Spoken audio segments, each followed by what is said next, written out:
Nós estamos no meio da nossa série intitulada Culto Público, a Igreja Reunida como Povo de Deus. E o quanto nós temos aprendido a respeito do verdadeiro culto cristão, não é mesmo? Eu não sei você, mas eu tenho sido muito edificado através de cada uma dessas mensagens. Se você tem acompanhado com atenção aquilo que tem sido ministrado aqui nos últimos 2 domingos, e principalmente com o coração aberto, você percebeu que o que nós estamos construindo juntos é uma jornada sólida, bíblica e transformadora a respeito do jeito certo de cultuar. Qual é o problema que nós encontramos hoje? Muitos cultos feitos na cabeça do pastor, muitos cultos feitos a partir do que a membresia quer fazer, e a Bíblia não nos permite fazer dessa forma. O princípio regulador do culto é a palavra de Deus, e a palavra de Deus tem todas as orientações de como devemos nos reunir. O culto, como a gente já tem falado, não é para me agradar, nem para satisfazer a sua expectativa. É para a gente agradar a expectativa de Deus e ao coração dele, certo? Essa construção não é uma informação teológica para se guardar na memória, mas é um entendimento bíblico cujo propósito é transformar o nosso coração e a nossa prática como igreja. Então, para isso, no primeiro domingo, a gente já está se encaminhando para o final da série, temos só esse domingo e mais um, então a gente sempre gosta de relembrar o que temos visto. Primeiro domingo nós iniciamos vendo quem se reúne, lembra disso? E nós aprendemos, com base em Efésios 2, do 11 ao 22, que nós somos a família de Deus. Não somos mais estrangeiros, nem peregrinos, vagando por esse mundo sem esperança, mas por meio da cruz de Cristo, nós nos tornamos concidadãos dos santos e membros da família de Deus. Por sermos membros da família de Deus, no segundo domingo, na semana passada, no caso, nós aprendemos por que nos reunimos. E vimos que nos reunimos porque esse convite para estar na reunião familiar não vem de nós, mas vem de Deus. Vem daquele que nos salvou e daquele que nos tornou seus filhos.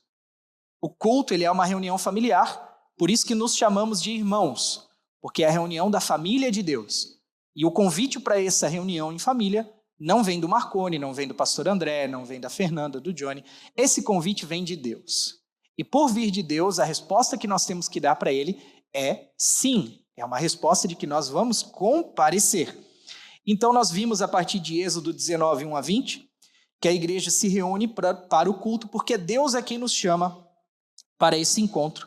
E nós respondemos a esse chamado do culto, que é uma antecipação da eternidade. Pois bem, e agora que nós sabemos quem somos e por que nos reunimos, chegou a hora de nós respondermos a uma outra pergunta tão importante quanto as duas primeiras, que é qual? O que devemos fazer quando estamos reunidos? Esse é o tema da nossa terceira mensagem. Já vimos quem e por quê. Agora vamos ver o quê, na parte prática. O que a igreja faz? Porque da mesma forma que, se Deus é quem criou o culto, e por isso o culto não pode ser realizado de qualquer maneira, nem da maneira que eu acho, nem da maneira que você quer, assim também, se é Deus que nos chama para esse lugar, significa que a gente não pode fazer qualquer coisa. O culto não é um ambiente livre para que qualquer um faça o que quer. O culto, ele existe um ordenamento bíblico, uma liturgia que deve ser seguida. Então, pelo menos o verdadeiro culto bíblico, né, irmão? Talvez o falso culto sim, mas o verdadeiro não. O culto, ele é essa resposta da família de Deus ao chamado do Pai e deve ser feito nos termos que ele propôs e da maneira que ele deseja. Dito isso, vamos abrir as nossas Bíblias em Atos, capítulo 2. Vamos para Atos hoje.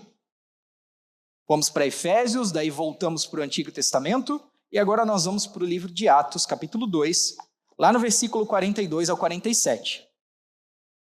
E nesse texto nós vamos descobrir o que a igreja primitiva fazia e receber dele uma instrução bíblica para os nossos cultos. Atos 2, 42 ao 47. Você achou aí? Se você não achou, pode acompanhar no telão. Mas eu gostaria muito que você tivesse o hábito de trazer a sua Bíblia para a igreja. A sua Bíblia, irmãos. Isso aqui, ó. Isso aqui é tão inegociável quanto a sua presença aqui. Tá bom? Então, vamos ter o hábito aí de trazer a Bíblia. Atos 2, 42 a 47 vai nos dizer assim: E perseveravam na doutrina dos apóstolos, na comunhão, no partir do pão e nas orações. Em cada alma havia temor e muitos prodígios e sinais eram feitos por meio dos apóstolos. Todos os que criam estavam juntos e tinham tudo em comum. Vendiam as suas propriedades e bens, distribuindo o produto entre todos, à medida que alguém tinha necessidade. Diariamente eles perseveravam unânimes no templo, partiam o pão de casa em casa e tomavam as suas refeições com alegria e singeleza de coração, louvando a Deus e contando com a simpatia de todo o povo. Enquanto isso, o Senhor lhes acrescentava dia a dia os que iam sendo salvos. Amém. E agora eu não sei se você percebeu, mas o vício de celular eu tentei fazer assim na página da Bíblia para seguir o versículo. Mas amém. Esse trecho da palavra, se a sua Bíblia tem aquela capitulação, aquele título que acompanha o versículo, ele vai nos dizer assim, como viviam os convertidos. E pensando a respeito da pergunta do nosso tema de hoje, o que devemos fazer quando nos reunimos? Nós precisamos ser sinceros. Ainda, irmãos, há muita confusão na cabeça do povo sobre isso, ou melhor, ainda há muito desconhecimento bíblico sobre o que de fato devemos fazer como igreja. Conhecimento esse que certamente, se tivessem, evitaria grande parte dos memes, dos escândalos e das aberrações que hoje em dia nós vemos muitas igrejas metidas por essa internet afora. Basta você abrir um Instagram e você procurar páginas como, por exemplo, o Crente Jiraya, é uma página que mostra esse tipo de conteúdo. Tem também o Irmão Robin, você pode procurar lá. Você vai achar também na página Seitas e Heresias e por aí afora outras tantas, para você perceber o nível das barbaridades e das presepadas que acontecem nos cultos por aí. É uma mistura, irmãos, é um sincretismo religioso assim que ele beira o absurdo. Basta você abrir a internet, ir para o Instagram, o TikTok, que você vai encontrar isso. Cultos sem direcionamento, cheios de improviso, práticas místicas estranhas à palavra de Deus, objetos ungidos, fogo estranho, falso profeta, revelação do CPF, anjo com a chave na bandeja, espada de Miguel, pix em troca da bênção de Deus. É uma coisa assim exacerbada que hoje está acontecendo. É um negócio que, duvidar, até o inimigo se escandaliza a respeito disso. Isso em muitas igrejas, o que acontece? Muitas igrejas o culto se tornou uma experiência aleatória. Simplesmente uma experiência aleatória, sem um propósito claro para a edificação da sua membresia e numa reunião onde ninguém sabe o que vai acontecer naquela noite. Nem os membros e muito menos o pastor.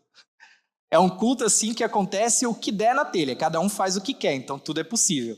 Em outras igrejas, outras realidades, nós podemos ver que o culto também, ele se tornou um SAC, serviço de atendimento ao cliente, onde tudo é feito para agradar, em primeiro lugar, a expectativa do seu líder e, em segundo lugar, a expectativa do povo.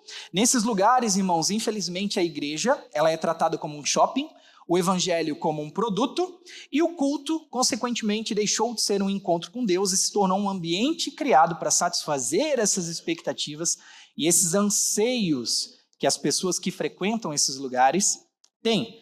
Não por coincidência, esse tipo de reunião, frequentemente, e vamos chamar de reunião porque passa longe de ser um culto, esse tipo de reunião se assemelha tanto a um show de entretenimento, com muitas luzes girando, piscando, com máquina de fumaça soltando nuvem para tudo quanto é lado.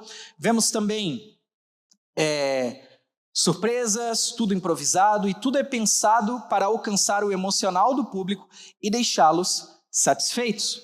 Sem falar na pregação, porque a pregação deixou de ser um sermão e passou a ser uma mensagem motivacional.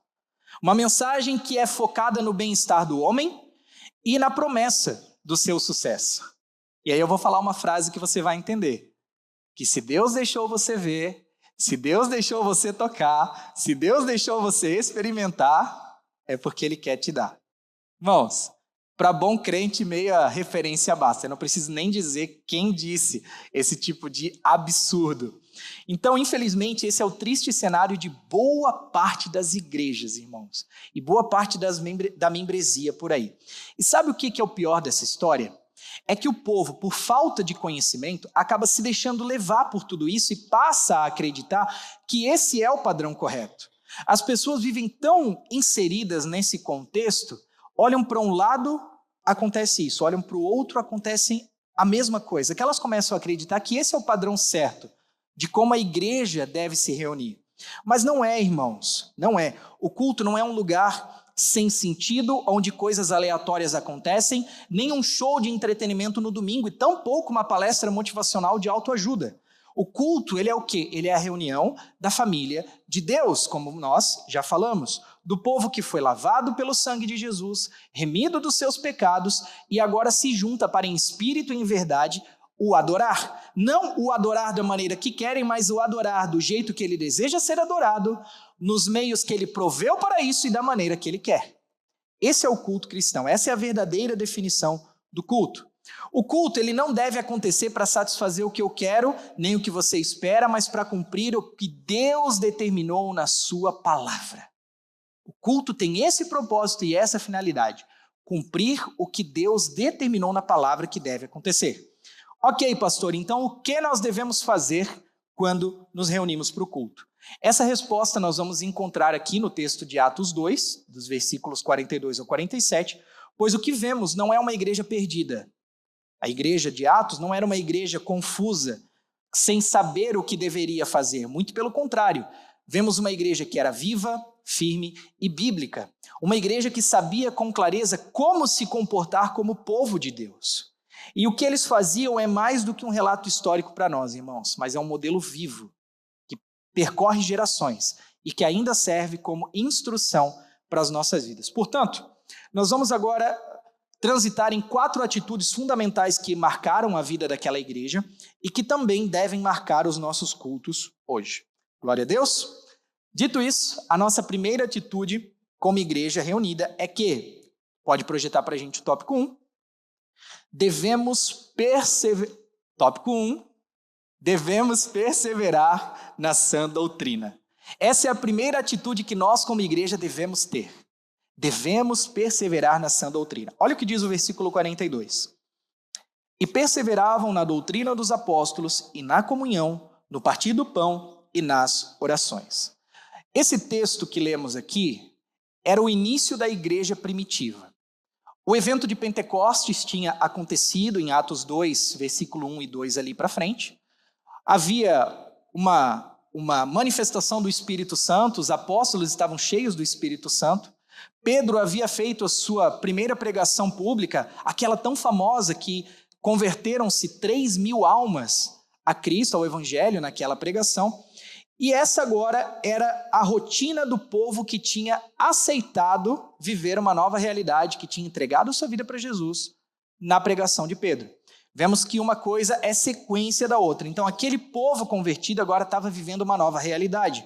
E o texto vai mencionar que a primeira prática que eles tinham como igreja era a dedicação na doutrina dos apóstolos. É o que começa esse versículo. Perseveravam na doutrina dos apóstolos. E isso vai nos ensinar muito, irmãos, porque nós vamos confirmar com os versículos seguintes que esses irmãos, eles viviam a sua fé não em busca de experiências pessoais ou emocionais, mas eles estavam comprometidos em perseverar naquilo pelo qual haviam sido instruídos, que era o quê? A sã doutrina, ou seja, as verdades do Evangelho de Cristo. E por eles estarem comprometidos com esse Evangelho, o que acontecia com eles? É a sequência do versículo ali. Viviam em comunhão, dividiam o pão entre eles e oravam uns pelos outros. Uma coisa puxou a outra. Por estarem perseverando na doutrina, eles viviam em comunhão, dividiam o pão e oravam uns pelos outros. Ok, porém o que nós vemos hoje acontecendo? Vamos trabalhar com um cenário problemático aqui, vamos trazer isso à tona. Vemos exatamente o contrário. Vemos muita gente na igreja, não com desejo de aprender sobre a vontade de Deus para a sua vida e perseverar nisso, mas vemos pessoas com as expectativas erradas, focadas em si mesmas, pessoas que querem se emocionar, pessoas que querem ser entretidas, que querem receber algo que satisfaça os seus desejos pessoais. Confronto de pecado? Não. Confronto de pecado é muito invasivo. É melhor ouvir que Deus me ama. Talvez uma mensagem sobre abrir mão dos próprios sonhos? Piorou. É mais empolgante ouvir que tudo vai dar certo e que eu vou conseguir conquistar tudo aquilo que eu declarar pela fé, em nome de Jesus. Quem sabe renunciar à minha vida?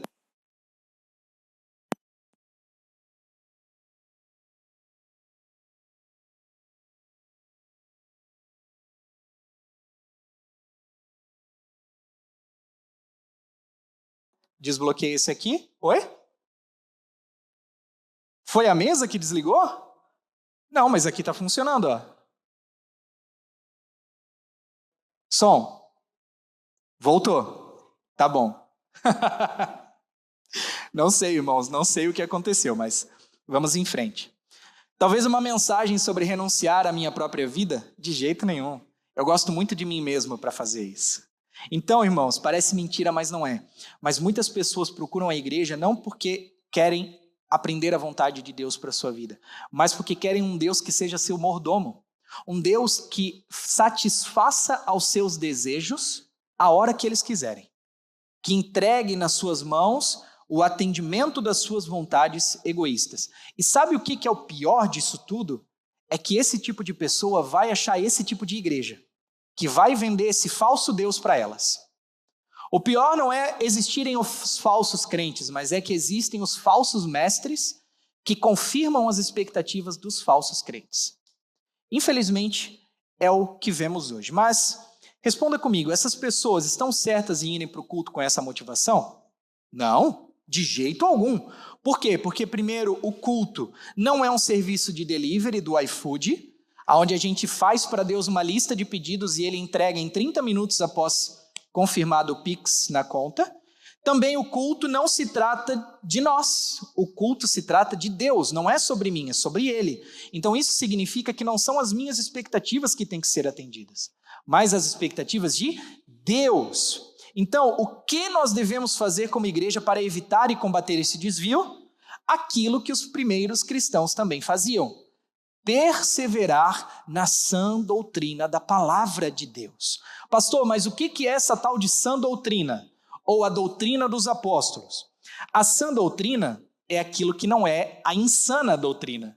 Sã é o inverso de insano. Então, a sã doutrina é o ensino verdadeiro, puro e fiel do Evangelho de Jesus Cristo, que vai nos conduzir a uma vida espiritual saudável, a uma vida de piedade diante de Deus e a transformação do nosso caráter, irmãos. Essa é a sã doutrina que eu e você devemos perseverar. Ela é oposta a esse falso evangelho que coloca o homem e as suas necessidades no centro de tudo. E, portanto, ela deve ser ensinada e preservada por nós como igreja. Nós devemos perseverar, preservar e ensinar a sã doutrina. Porque a sã doutrina, ela vai preservar o verdadeiro evangelho, vai proteger a igreja contra heresias e falsos mestres e também vai formar em nós o verdadeiro caráter cristão. E como que nós aprendemos a sã doutrina na igreja? Bom, uma das formas é a pregação fiel das Escrituras. Justamente por isso que uma marca inegociável do nosso culto é que a palavra de Deus ocupe o lugar central do nosso encontro. Sabe, irmãos, não é a banda que deve brilhar pelo seu desempenho, apesar de eles terem um desempenho excelente.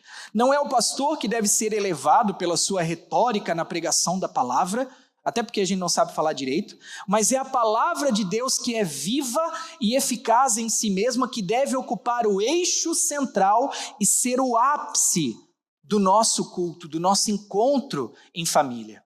O momento mais importante do culto, irmãos, é a pregação da palavra de Deus, porque é a palavra que transforma quem somos, é essa palavra que confronta os nossos pecados, é essa palavra que nos educa para uma nova vida, e é essa mesma palavra que contém todo o conselho de Deus para o seu povo, para nós, para mim e para você. É essa palavra viva e poderosa, e por isso que o momento da pregação ele ocupa um lugar tão especial no culto, porque quando a Bíblia é aberta e fielmente ensinada, fielmente pregada, o que temos como resultado é o próprio Deus falando e ensinando o seu povo. Irmãos, uma das coisas que nós precisamos guardar no nosso coração é isso. Uma igreja que se reúne do jeito certo é aquela que persevera na sã doutrina da palavra de Deus. E perseverar na sã doutrina significa recebermos a mensagem com reverência, responder com obediência ao que Deus nos falou através dela e sairmos daqui dispostos a viver a instrução que recebemos. Aí sim estaremos perseverando na sã doutrina. Perseverar é aquilo que você permanece, é aquilo que você continua fazendo, mesmo quando circunstâncias tentam te dizer para parar. Isso é perseverar, eu vou perseverar. E vale a pena, irmãos, perseverarmos na sã doutrina, perseverarmos no verdadeiro evangelho de Cristo. Amém? Glória a Deus. Dito isso, a nossa segunda atitude como igreja reunida é que devemos viver como uma família. Versículo 44 vai nos dizer assim: todos os que criam estavam juntos e tinham tudo em comum. Essa é uma atitude que a igreja de Atos tinha, viver como uma verdadeira família. Eles estavam juntos, compartilhando a vida cristã e tudo que tinham uns com os outros. Sabonete, pasta de dente, toalha. Estou brincando, isso não, irmãos, a gente não sabe, isso é só mera especulação. Mas falar que eles tinham tudo em comum não significa que eles compartilhavam só bens materiais. Tipo, toma meu casaco, ou te empresto um dinheiro, te dou um dinheiro, não. Mas significa que eles tinham todos um mesmo propósito. Eles tinham tudo em comum, inclusive suas motivações, inclusive o seu propósito. Era a comunhão deles que se expressava de várias formas. Comiam juntos, partilhavam a ceia do Senhor juntos, cuidavam uns dos outros. Então a igreja reunida era esse ambiente de encorajamento, serviço e apoio mútuo. Ninguém da igreja primitiva andava sozinho, dona Giza. Você não encontrava um irmão caminhando sozinho, eles estavam sempre juntos. E isso não se constrói só com uma cantina depois do culto. Isso se constrói através de uma vida inteira compartilhada. O que fazemos após o culto aqui, de sentarmos juntos, comermos, é muito precioso. É muito valioso, porque tem lugares que nem isso proporcionam. Mas nós precisamos mais, irmãos. Se queremos verdadeiramente viver como família de Deus, essa família, ela não vive como família só aqui, no ambiente da igreja e só no ambiente do culto. Ela vive como família também fora daqui. Então precisamos andar juntos, precisamos nos importar uns com os outros. Esses irmãos da igreja de Atos, eles andavam juntos, compartilhavam tempo, compartilhavam recursos, compartilhavam coração e compartilhavam amor uns pelos outros. E se naquela época tivesse grupo de WhatsApp, certamente eles também compartilhariam mensagens no grupo de WhatsApp, assim como eu e você compartilhamos ali no da igreja. Então, irmãos, o culto, ele ainda é para nós um lembrete de que pertencemos uns aos outros, de que somos a família de Deus. Quando nos reunimos, então não é para que cada um de nós tenha uma experiência individual, mas é para que juntos nós possamos viver a experiência comunitária que o Evangelho de Jesus pode nos proporcionar. Estamos aqui para encorajarmos uns aos outros, estamos aqui para servirmos uns aos outros, estamos aqui para edificarmos uns aos outros em amor. E como que nós vamos fazer isso? Cantando juntos, orando juntos, olhando uns para os outros e afirmando: conte comigo para o que você precisar. É isso que vai nos instruir a Bíblia em Colossenses 3,16. Diz assim: que a palavra de Cristo habite ricamente em vocês. Instruam e aconselhem-se mutuamente em toda sabedoria, louvando a Deus com salmos, hinos e cânticos espirituais com gratidão no coração. Por isso, irmãos, mais uma vez eu vou frisar para que você tenha isso bem gravado na sua mente. A liturgia do culto não diz eu, a liturgia do culto diz nós. É o nosso momento como família, para nós andarmos juntos, para nós nos edificarmos juntos uns aos outros. Então, durante o momento do louvor, se você quiser, vai do lado de um irmão que você tem afinidade e canta junto com ele. Se você quiser, no momento do louvor, eu sei que depende de ser um pouco mais extrovertido, mas pega até mesmo alguém da sua família e canta aquela música para ele. Faz como diz a palavra, olhe uns para os outros e cantem uns para os outros, encorajando uns aos outros. Dê a mão para quem está do seu lado, levante, cante junto. Nós vamos começar a fazer isso com um pouco mais de ênfase, por exemplo, quando nós dermos as mãos. Sabe aquele momento em que a gente diz, vamos dar as mãos como igreja e cantar? Isso é edificarmos uns aos outros também. Isso é fazermos uns pelos outros também. E a nossa comunhão, ela é um ato de adoração, que vai mostrar ao mundo que Cristo nos uniu em um só corpo. Não somos um corpo dividido, somos um só corpo. E como corpo precisamos estar juntos, precisamos viver como uma família, assim como eles também viviam. Amém? Terceira atitude que devemos ter como igreja reunida é que devemos praticar a generosidade. Versículo 45. Vendiam as suas propriedades e bens, distribuindo o produto entre todos à medida que alguém tinha necessidade. Um dos frutos visíveis do culto cristão, do verdadeiro culto cristão, é a generosidade de quem participa dele. A igreja de Atos era tão cheia de amor por Deus e pelas pessoas que isso transbordava em cuidado com os necessitados. Ninguém estava preocupado se o seu carro era o do ano. Eles estavam preocupados do irmão não passar necessidade.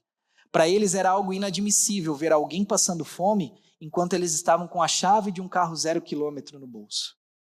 Esse entendimento hoje, ele parece muito extremo, irmãos, e talvez até a gente não precise chegar a esse nível, mas o entendimento que estamos querendo trazer aqui é um entendimento de importância que devemos dar à nossa generosidade. Quando foi a última vez que você abençoou alguém na cantina da igreja? Quando foi a última vez que você convidou alguém para tomar um café na sua casa, que seja? Convidou para jantar, convidou para comer um churrasco, uma pizza ou um bolo de chocolate?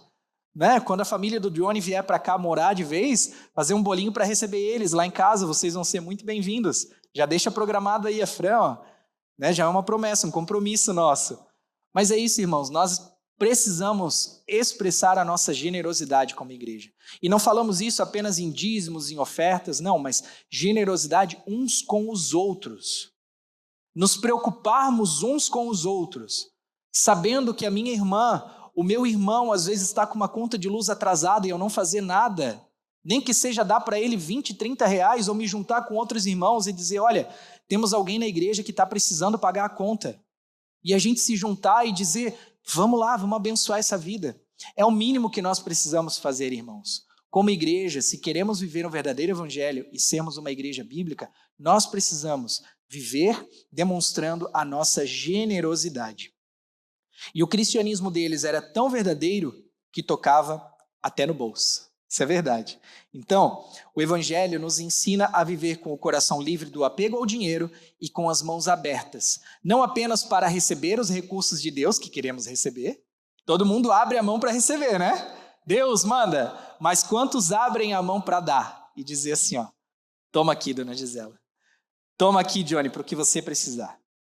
Estender e abrir as mãos para receber é muito bom, mas estender e abrir as mãos para poder compartilhar. Ninguém tem tão pouco que não possa compartilhar nada. E ninguém tem tanto que talvez não possa receber um pouco. Nós precisamos viver como uma verdadeira família, praticando a generosidade uns com os outros. É isso que o evangelho nos ensina. Então, olha para esse irmão que está aí do seu lado e diz assim, já sabe, né? Cantina final do culto é com você. Nunca vi vocês tão empolgados para falarem uns com os outros. Nunca vi tanta gente empolgada para conversar durante o culto. Ô, glória! E para nós finalizarmos aqui, a nossa quarta e última atitude como igreja é que devemos louvar e testemunhar com alegria. É o que vai nos instruir o versículo 46 e 47. Diariamente, perseveravam unânimes no templo, partiam o pão de casa em casa e tomavam as suas refeições com alegria e singeleza de coração, louvando a Deus e contando com a simpatia de todo o povo. Enquanto isso, o Senhor lhes acrescentava dia a dia os que iam sendo salvos. Por fim, aqui ao final desse pequeno trecho, nós temos a igreja de Atos adorando com uma alegria verdadeira.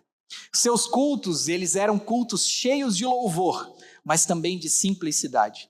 Não eram cultos perfeitamente montados, não eram cultos perfeitamente organizados, até porque eles não tinham estrutura como temos hoje, não tinha caixa de som, não tinha microfone, não tinha nada, mas ainda assim, na sua simplicidade, os seus cultos eram cheios de louvor e de alegria por aquilo que eles estavam fazendo.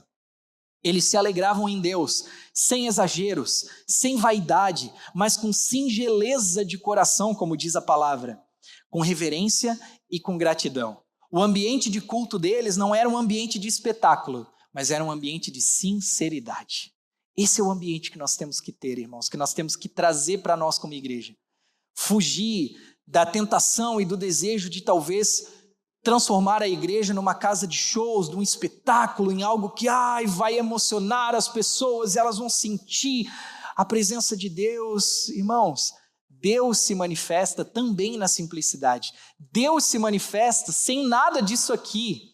Precisamos ter vivo entre nós esse sentimento de singeleza do coração, humildade, simplicidade. Isso também agrada a Deus.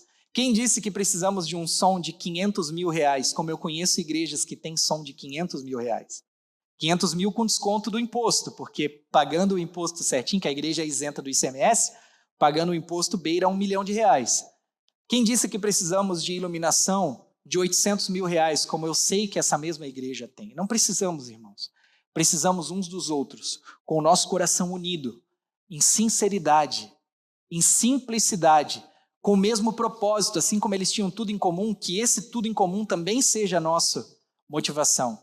Tenhamos o mesmo propósito, que é adorar a Deus em espírito e em verdade, do jeito que Ele deseja ser adorado. Essa igreja, irmãos, esse culto deles se tornava então um testemunho poderoso para o evangelho, ao ponto de a palavra nos dizer que o povo ao redor via aquilo que eles faziam com bons olhos. Porque eles dizem aqui, no versículo 47, louvando a Deus e contando com a simpatia de todo o povo. Então a igreja de Atos, onde ela estava estabelecida, ela tinha a simpatia dos seus vizinhos, tinha a simpatia de quem olhava para eles. O povo, ele gostava daquilo. Deus usava a igreja reunida, então, para alcançar novas pessoas. É o que vai nos dizer o finalzinho do texto. Enquanto isso, o Senhor lhes acrescentava dia a dia os que iam sendo salvos. Sabe, irmãos, às vezes, e eu, por muito tempo, eu caí nesse engano, nesse erro, de tentar encontrar em Deus uma estratégia para o crescimento da igreja.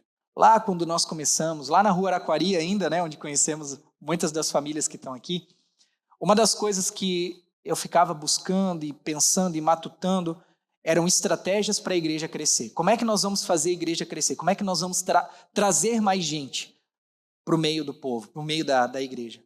E olhando para o texto, nós vemos que nenhuma estratégia humana é necessária, desde que a igreja viva como deve viver, de acordo com a palavra.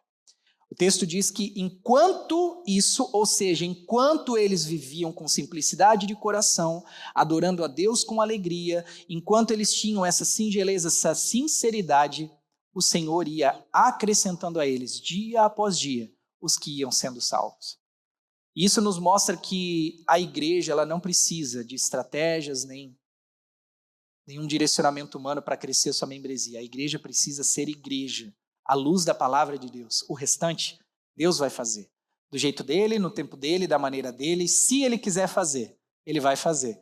Se ele quiser que a igreja, por exemplo, a nossa cultura cristã aqui, permaneça com 30, 40 pessoas, até o dia da volta de Jesus, está tudo bem, irmãos.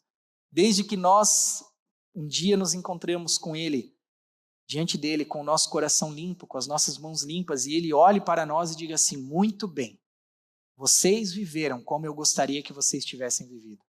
Vocês cumpriram aquilo que eu queria que vocês tivessem cumprido como igreja. Vocês viveram em simplicidade, humildade e amor uns com os outros. E se isso acontecer, glórias a Deus. É isso que nós precisamos alcançar. Esse deve ser o nosso objetivo. Por quê? Porque a finalidade do culto não é só para dentro, mas também comunica o evangelho para fora das quatro paredes. Uma igreja que cultua a Deus do jeito certo também acaba evangelizando de maneira eficiente, porque cada participante do culto, cada membro da igreja se torna uma carta viva desse Deus gracioso, poderoso e salvador, quando sai daqui para fora. A igreja, quando vive o seu papel de igreja na realidade que Deus estabeleceu, transforma cada membro em cartas vivas no mundo lá fora. Amém, meus irmãos? Quero chamar a equipe de louvor aqui para a gente poder se encaminhar para o final.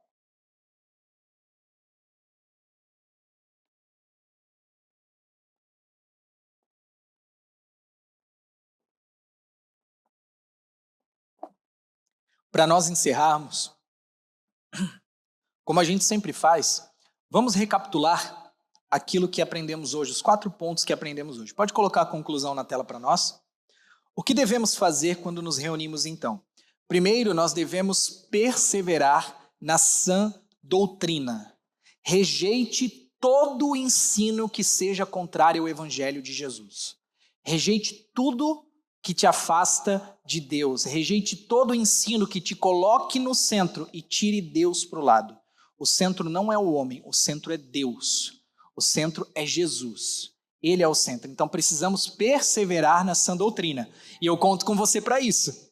Eu vou fazer a minha parte de te ensinar o verdadeiro evangelho. Você faz a sua parte de guardar essa mensagem no coração, obedecer a Deus a partir disso e viver essa sã doutrina quando você estiver da porta da igreja para fora. Combinado?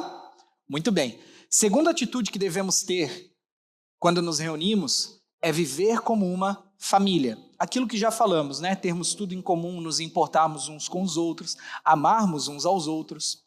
Terceira atitude é praticarmos a generosidade, olharmos com carinho para quem está do nosso lado e se importar com a dor dele, com a necessidade dele. Olhar e dizer assim, poxa, eu posso compartilhar o que eu tenho com ele. E da mesma maneira, esse irmão também vai olhar para você e vai dizer, eu posso compartilhar com você aquilo que eu tenho. Isso se torna um ciclo amoroso no meio da igreja. Então precisamos viver praticando a generosidade. E o quarto e último que vimos aqui é que precisamos, então, devemos louvar e testemunhar com alegria. Com alegria, irmãos. O culto não é um ambiente de tristeza. Você deve ficar triste com você mesmo, pelos seus pecados, por você ser mal diante dos olhos de Deus, mas ao mesmo tempo em que você se sente triste pelo pecado do seu coração, você tem que se sentir alegre, porque existe um Deus que enviou o seu Filho para morrer na cruz por você. Existe um Deus que se importa com você, que enviou o seu único Filho para se tornar o primeiro dos filhos. Através do unigênito, ele se tornou o primogênito, dentre muitos irmãos. Agora você é membro da família de Deus. A partir do momento que você entregou sua vida a Ele, você é membro dessa família. E como membro dessa família, você deve agora, quando se reunir na reunião familiar que o Pai nos chamou, você deve louvar e testemunhar com alegria aquilo que Ele tem feito na sua vida. Eu tenho certeza que se você olhar com carinho para como está a sua vida hoje, você vai ver que o Senhor tem cuidado de você. Você vai perceber que talvez você não tem tudo que gostaria de ter, ou as coisas não estão exatamente do jeito que você gostaria que estivessem. Mas isso não significa que o Senhor não está guardando você. Não significa que o Senhor te abandonou ou que Ele não se importa contigo. Mas mesmo assim, precisamos ter a certeza de que temos um Pai que se importa conosco e que nos ama. E por isso precisamos louvar e testemunhar as maravilhas de Deus com alegria. Amém, meus irmãos? Vamos orar juntos? Feche seus olhos por um instante.